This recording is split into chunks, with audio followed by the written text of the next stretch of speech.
2020 жылдын 8 ай ичинде республика боюнча 1477 өрт кырсыгы катталган.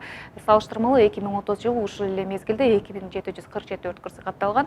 Өткөн жылга салыштырмалуу өрттүн саны 46,2%га азайган. Өрттүн кесепетинен 14 адам каза болгон жана 19 адам жабыркаган. Тилсиз жолдон биздин өрт куткаруучулар 24 адамдын өмүрү сактап калган. Мындан тышкары 2 миллиард сомдон ашык материалдык баалуулуктарды дагы сактап калышкан.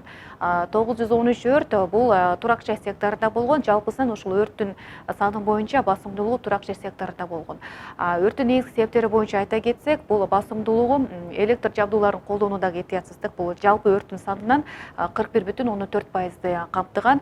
Ошондой эле отко этиятсыз мамиле кылуу бул 20,4%. Ошондой эле мештерди жана морлорду этиятсыз колдонууда 9,5%. Жана балдардын от менен ойноосуна шоктугу бул 6,1%.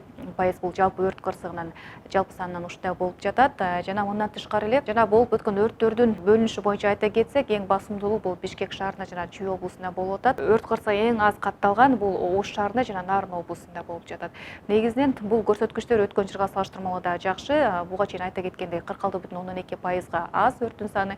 Бул деген жана биздин дагы өзгөчө кырдаалдар министрлигинин кызматкерлери тарабынан дагы региондордо, аймактарда, калк арасында түшүндүрүш аракеттер жүргүзгөнүн да натыйжасы десем жаңылышпайбыз. Жана мындан тышкары эле массап маалымат каражаттары жана башка түшүндүрүү иш аракеттеринин натыйжасында да болуп жатат. Жана ошондой эле биздин жарандарыбыздын дагы ушул өрт коопсуздук багытындагы өзүнүн жоопкерчилигин дагы өзгөрткөндүгү, көз караштарын да өзгөрткөндүгү дагы айгинелейт. Мындан тышкары дагы өзгөчө кырдаалдар министри Замирбек Аскаров учурда боло турган шайлоого карата ушул шайлоо участкаларында жер-жерлерде өрт коопсуздугу багытында дагы иш алып барууну дагы тапшырма берген.